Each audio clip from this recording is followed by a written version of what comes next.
I can't get hired, even with 20 years of experience, even after 8 months of looking. Now, this is not my exact story, but this is the testimony that someone shared with Business Insider recently in an interview. And if you've listened to this channel or watched this channel before, this unfortunately is not a shocking story. This is not an outlier. Thousands and thousands of people in the US are suffering and are having a really difficult time in the 2024, I guess we could already say 2025 job market. And even though you'll hear great things like the unemployment rate is very low, it's at 4%, hundreds of thousands of jobs are being created, the reality when you talk to actual people who are looking for actual jobs is it's very disappointing. It's very difficult to make ends meet between having to do different side hustles and gig work and being lowballed every time you do land a job, and it's just a lot of things going on. So I want to share this article today that I found in Business Insider, and the headline is, "I'm still looking for a job 8 months after my layoff. I have 20 years of experience and can't get hired. I'm scared." And shout out, obviously you could tell that a lot of my channel is inspired by Michael Borniero. I did see that he posted the link to this article and he talked a little bit about this in his video, so check his out as well for comprehensive coverage on this article, on this topic. But I wanted to go through this article as well and give my opinions and my thoughts on this article. And I'm going to leave the link down in the description below to this article so you could read the full thing for yourself. I'm just going to talk about the highlights and how it pertains to what we're talking about today.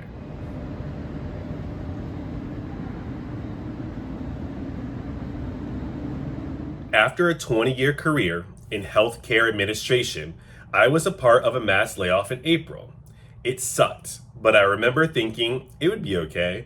I figured if I start applying to jobs on July 1st, there is no way I'd still be unemployed by the time my unemployment benefits ran out in October.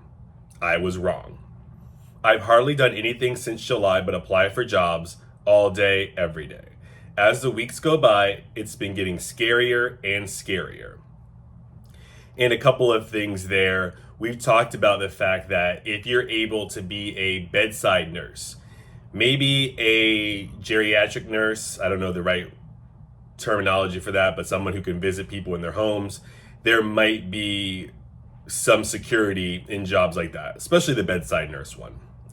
But there's a lot of industries and a lot of jobs that aren't secure. And in healthcare, the closer you get to the patients, the better. You know, just like if you're a salesperson, you might outlast other administration people because unfortunately the way that the hospital and healthcare is set up is the sick people bring their insurance and their insurance pays the hospital, and that's what funds the business. So these ancillary jobs, you're going to be out of luck a lot of times if there's downsizing. They're not going to get rid of bedside nurses, but they have definitely gotten rid of healthcare administration.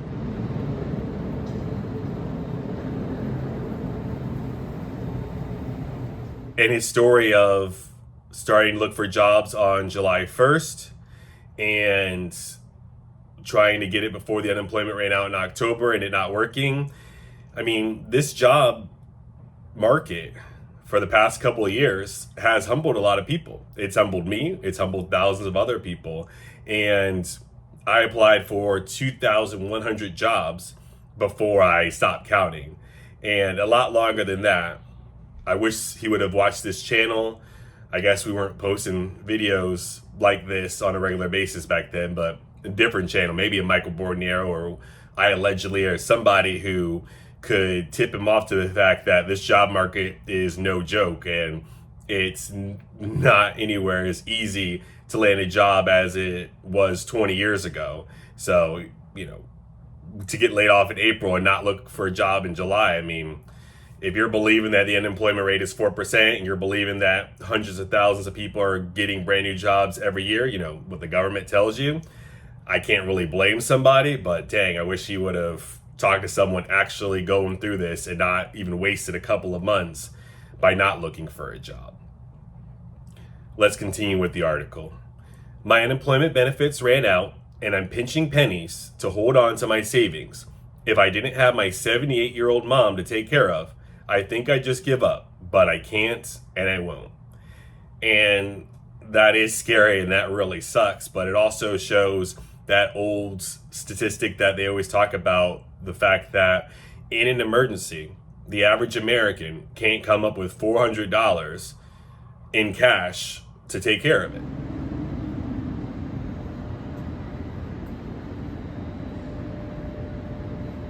So if you got laid off in April and had unemployment benefits that ran out in October and you're already in this tough of a time 2 months after your unemployment runs out and you're already pinching pennies, I mean, that is a situation that if you're watching this channel, you have a job and you're just interested in the labor market, I want this to be a warning to you because this is what's happening. You have to have an emergency savings. People are probably watching this channel and they're saying, how is this dude not applying to jobs nonstop all day, every day? How does he even have time to make a YouTube channel? That's because I had a crazy amount of savings. It would be nice to put more money into retirement and into the stock market, but at least I have something, so my family and I are not struggling too much. The article goes on to say, I've been in healthcare administration for pretty much my entire career. I worked at a Medicare DME supply company for 15 years before resigning in 2019 to relocate from Florida to Philadelphia. I take care of my mom and I wanted to move her closer to our extended family. I quickly landed a new role in medical staffing as a traveler support specialist. So now we're getting more into the actual details of what was going on with this person. And it's not a matter of them being at a place for 20 years, just they have 20 years of experience. And the most recent company that they've worked for is a company that they started working at in 2019 in a whole new city. I quickly landed a new role in medical staffing as a traveler support specialist. 6 months later, the pandemic hit. By November 2021, my entire branch was dissolved and I was laid off. After an intense 2 months of job hunting, which at the time I thought was forever, I landed a job at a medical staffing company as a compliance and credentialing specialist. So the compliance and credentialing specialist sounds like it has a little bit more legs than the traveler support specialist. Just the name of that sounds like something that the executives and the powers that be would get rid of in the first round of a layoff. I worked steadily there until April. So we're talking about November 2021 as a compliance and credentialing specialist all the way until April when I was part of the mass layoff. Luckily, I was given a severance package and unemployment benefits through October, which helped cushion the blow. So the reality of this is very similar to the reality of Social Security when you're retired. Social Security, unfortunately, can't be all of your income coming in. You have to have some additional savings or investments. It's there to supplement. I don't know about originally. That's a different channel. That's not this channel. But the idea of Social Security now is it's supposed to supplement your income and help you. And it's not there right now, realistically, to pay all your bills. Same thing with a severance package. It needs to maybe take the edge off a little bit, but you have to have an emergency savings. What do they say? 6 months, 12 months if you can, but at least 6 months of emergency savings. And then the severance package and the unemployment benefits really should have been the icing on the cake.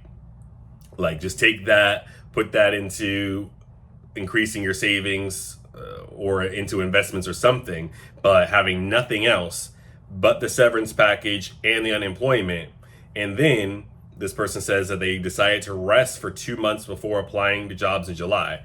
I mean, that's someone who is certainly out of touch with the current job market, and it's unfortunate because it's coming back to bite them in the butt by taking any time off. I mean, really, you could maybe take a day, cry it out, and then get back into the job hunt, because this is no joke. The person says, I haven't received any offers, and it's been a scary, disheartening time. I've applied to countless jobs. Nearly all of my time, other than cleaning, grocery shopping, and volunteering for a nonprofit, is spent applying for jobs. I've searched through what feels like every job board possible: Indeed, Glassdoor, LinkedIn, ZipRecruiter, and more obscure ones like Power My Career, Monster, and PSG. I tried all of the free job search memberships and even some paid ones. I've applied to more jobs than I can count, and nothing has seemed to work. It's frustrating because I feel like my resume is pretty decent. In 20 years, I've only had 3 jobs, all in the same industry, and I have references from each place. I even have a letter of recommendation from a director at my last job. I feel like employers have been unprofessional. For most applications, it's not even getting a response from a human, let alone an opportunity for an interview. Typically, it's just an automated response saying the company is moving forward with someone else.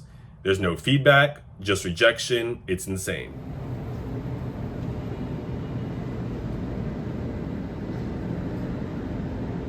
And I would like to think that regular viewers of this channel, whether you're actively looking for a job or not, would not be surprised by this. But if you haven't really spent that much time in 20 years looking for jobs, or even if you haven't looked for a job since 2019, it's a whole new world out there, and the world is on fire.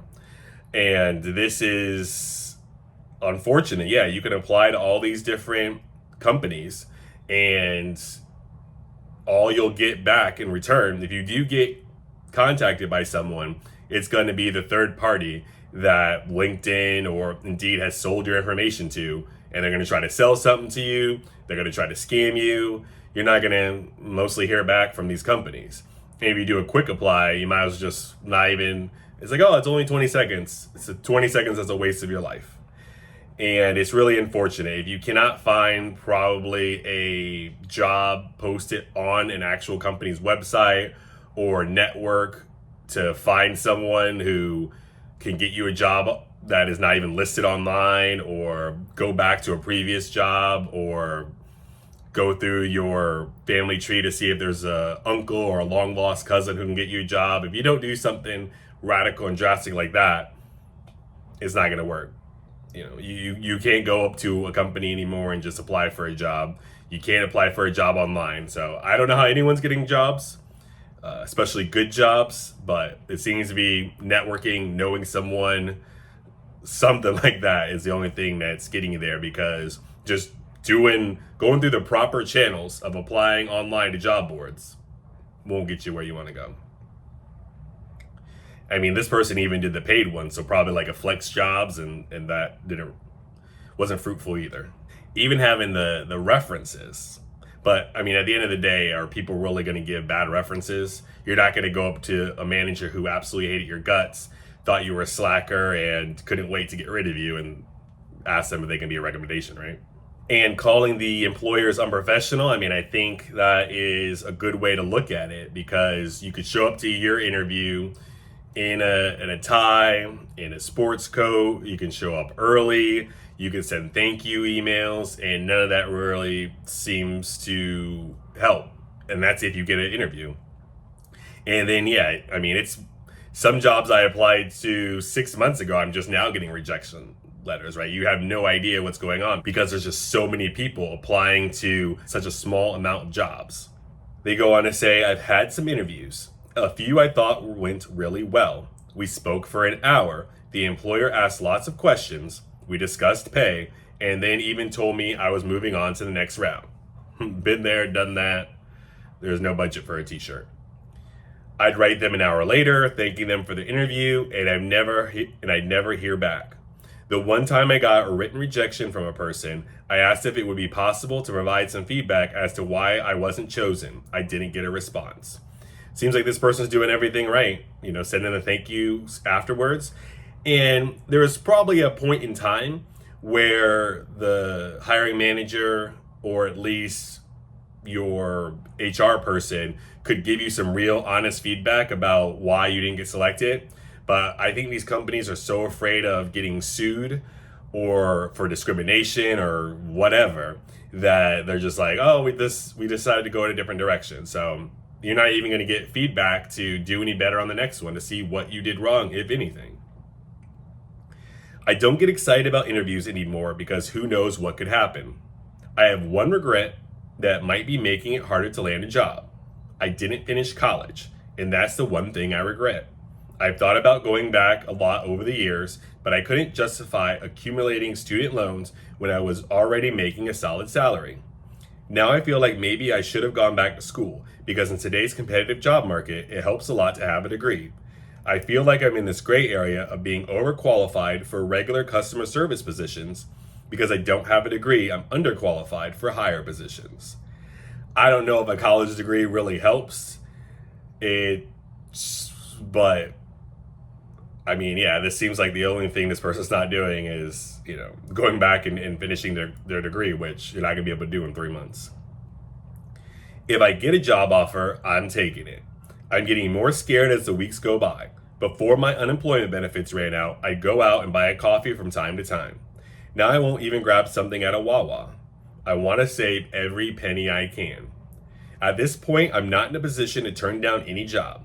It took me forever to save the money I have, and at 44, I don't want to spend my entire savings being unemployed.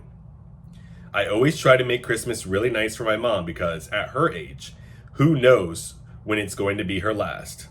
This Christmas, I told her I was sorry because I couldn't do that. And she was like, "Are you crazy? Do you think I care about presents at this age?" I feel she doesn't care, but I can't help but feel bad.